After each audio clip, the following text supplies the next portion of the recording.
श्री राधे राधे। भक्तों, कृष्ण चर्चा ही तो अभीष्ट है गोपियों को। वो जब भी इकट्ठी होती हैं, ये चाहे दो ही हों, बस कृष्ण के विषय में चर्चा करना। यहाँ तक कि वो गिरिराज जी के भी पास पहुंचती हैं, गोवर्धन जी के पास, तो गोवर्धन जी से भी कहने लग जाती हैं क्या, कृष्ण की बात। और एक दिन ऐसा मौका आ ही गया, अनेक बार आता था। एक दिन ऐसा मौका आया, कुछ सखियां गोवर्धन जी के पास बैठी थी। श्री गिरिराज जी से कहने लगे, गिरिराज जी, तुम तो ब्रज के जागृत देवता हो, श्याम सुंदर के अतिशय प्यारे हो। उस दिन इंद्र के कोप से तुमने ही तो ब्रज की रक्षा की थी, और कन्हई के नख मण पर, कन्हई की उंगली के नख मणि पर विराजित तुम्हारी शोभा अवर्णनीय थी।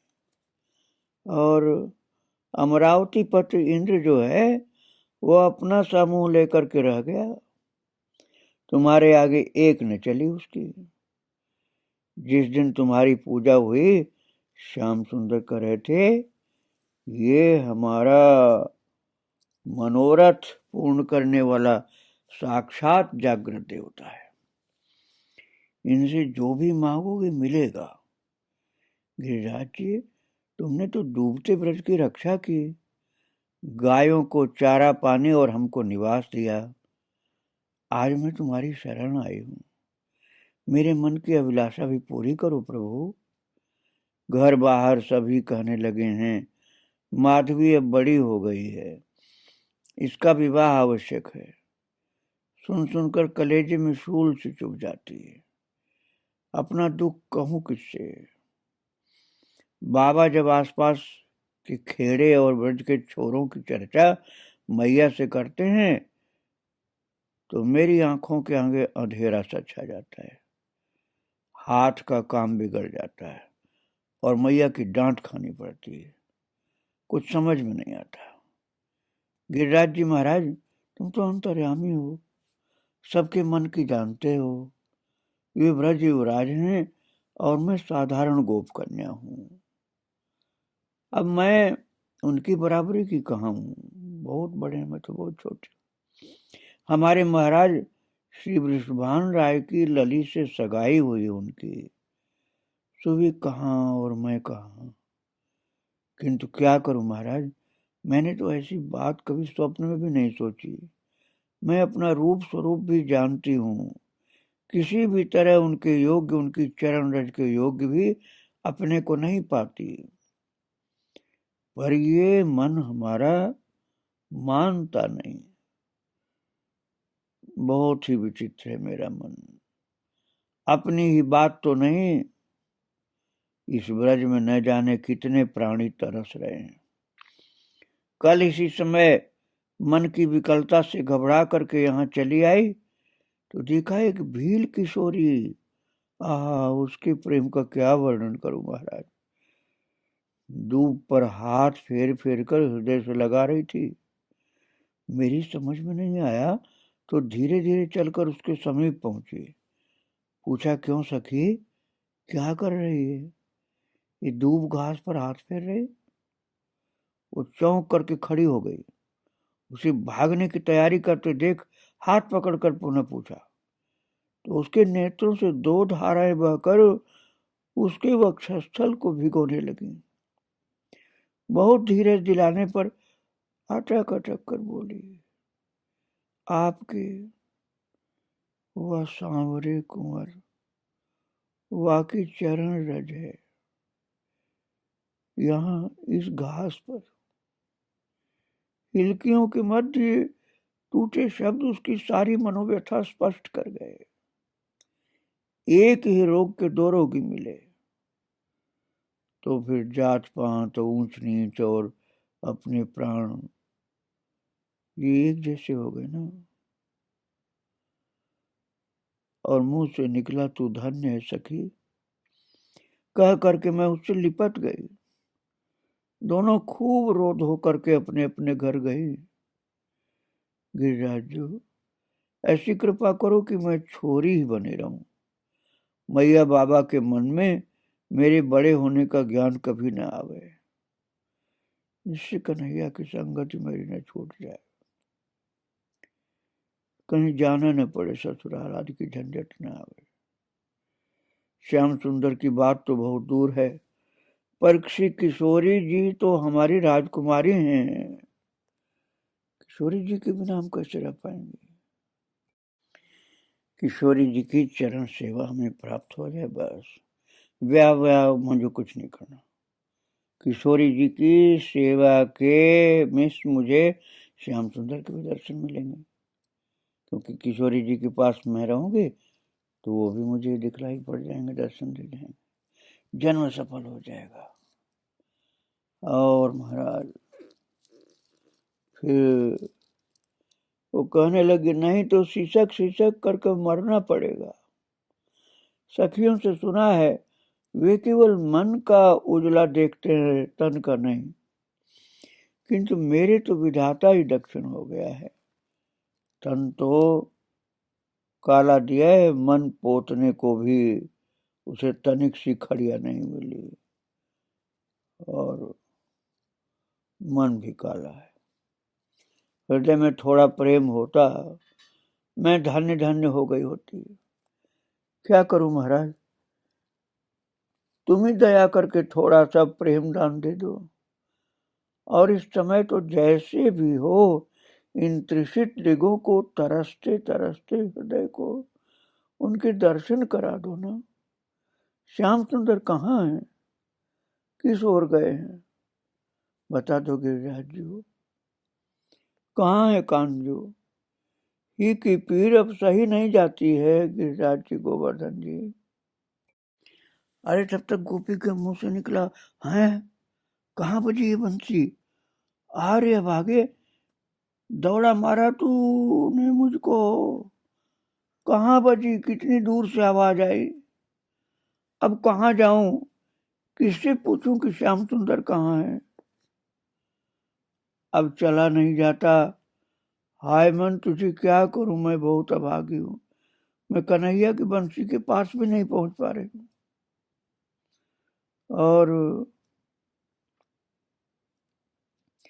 तुझे क्या करूं, यदि मेरे हाथ में होता तो तुझे जला करके राख कर देती, अपने मन को डांट करके गोपी कह रही, और उस राख को तो इतना गहरे गाड़ देती कि धरा पर आने में शताब्दियां लग जाती, जब तक मैं अपनी साध नहीं पूरी कर लेती। किंतु जल तो अब भी रहा है, मन जल रहा है और मुझे भी जला रहा है।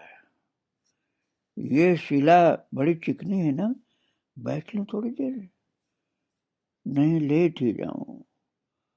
तुम इतनी ठंडी कैसे हो सहेल सुते, क्या श्याम सुंदर ने यहाँ बैठ करके विश्राम किया था कि उनके उत्ताप हरस्पर्श ने तुम्हारा दाह कर लिया। इस विचार ने तो अग्नि में जैसे ईंधन डाल दिया, मैं क्या करूं, कहाँ सुलभ हो मुझे श्याम, मैं क्या करूं। माधवी, हे माधवी, आंखें खोल।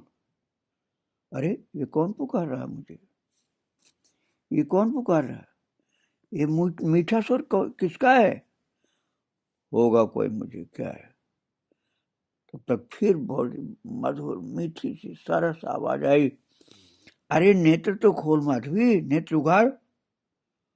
वो 2 क्षण भी एकांत नहीं जुटता, यहाँ वन में व्याघात बन करके उपस्थित हो गया कोई।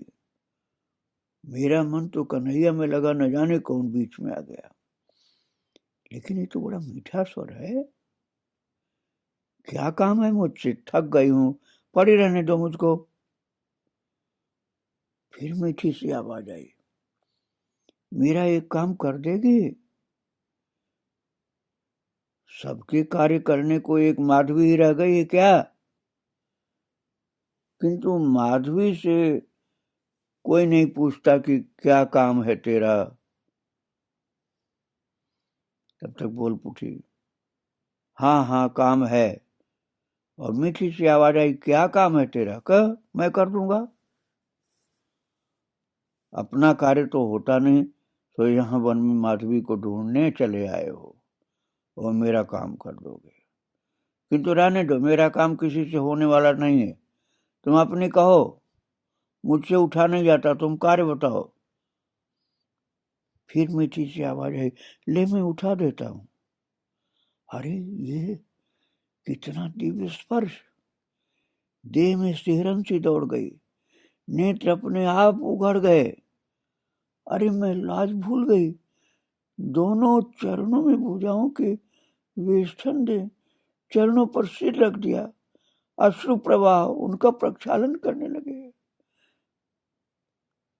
और फिर मीठी सी आवाज आई, माधवी, स्नेह भरे स्वर में, माधवी, धीरे से पुकारा उन्होंने।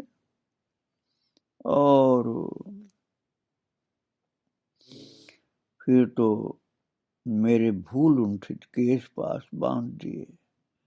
मैं जमीन पर पड़ी थी, मेरे केशों को उन्होंने बांध दिया अपने कर कमलों से, और पुनः स्निग्ध स्वर में कानों में उस समय पड़ गया, क्या हुआ माधवी? अब मैं क्या कहूं, वैसे ही पड़ी रोती रही। मेरा काम नहीं करेगी? फिर सुनाई पड़ा स्वर। उन्होंने मेरा मुख अंजलि में भर करके ऊपर उठाया और कहा, बड़ी आस लेकर आया था तेरे पास। और तब कहती है कि मैं बैठ गई, प्रश्न युक्त दृष्टि उठाई कि क्या आस है, बोलो ना अपनी बात। और फिर आवाज आई, तू मुंह ठीक रहना चाहे। मेरे नेत्र पुनः झरने लगे, सिर झुक गया। जो पिपासा दावानल का रूप ले रही थी, उसे नेत्र अभिव्यक्ति देने लगे और वे हंस पड़े। तू नंद भवन में रहना चाहेगी कि बृषभानपुर के अंतःपुर में? तो फिर बोलती है कि मैंने बड़ी कठिनाई से कहा, श्याम जो परीक्षा मत लो, मैं इस योग्य कहाँ हूं। और फिर बोले, प्रभु निर्णय मुझ पर छोड़ दे, तू वहां किशोरी जी की सेवा में मेरी संदेश वाहिका बनकर रह। उसने कहा, माधवी ने, कौन रहने देगा वहां मुझे? तो प्रभु ने कहा, ये मुद्रिका ले, अंगूठी। उन्होंने अपनी अनामिका की मुद्रिका कह रही माधवी को मुझे पहनाते हुए कहा, संदेश लेती जा, इसे देख करके वे सब समझ जाएगी। राधा रानी सब समझ जाएंगी, तुझे कुछ कहना नहीं पड़ेगा। और बाबा ब्याह की बात कर रहे हैं। कहती मैं पुनः फूट पड़ी। उनके समीप जाकर ही सब संकट कट जाते हैं श्याम सुंदर। और मैं क्या कहूं तुमसे। और भक्तों, प्रभु के मुख से निकला, कन्हैया के मुख से, तेरा और मेरा दोनों का कार्य बन गया सखी। संदेश, हाँ, गिरिराज निकुंज में मोर नाचते हैं, मैं कृतकृत हुई मोहन। नहीं माधवी, कृतकृत तो तू वहां जाकर होगी। कहाँ? राधा रानी के पास। वहां जाकर के मुझे भूल जाएगी क्या? और उनसे कहेगी, श्रीजू मुझे तो अपने चरणों की सेवा में नियुक्त कर लें। और वे हंस करके उठ खड़े हुए। कन्हई बड़े प्यार से मेरे दोनों हाथों को अपने हाथ में लेकर के मुझे निहाल कर दिए और मुझे अपने अंगूठी दे करके बस श्री जी के पास भेज दिए। ये अंगूठी मेरी सब बात उनको बता देगी, तू जा, और जब तक तेरी इच्छा हो वहां रहना, जब तक तेरा मन हो, और फिर लौट करके मेरे पास आ जाना। इस प्रकार से भाग्यशालिनी जो है ये माधवी सखी कृष्ण और राधा रानी दोनों का अनुग्रह, दोनों की कृपा प्राप्त है इसको, और दोनों की सेवा एक दूसरे के पास संदेश पहुंचा करके करती रहती है। इस भाग्यशालिनी माधवी और कन्हैया राधा रानी सबको बारंबार प्रणाम। श्री राधे राधे, जय श्री राधे।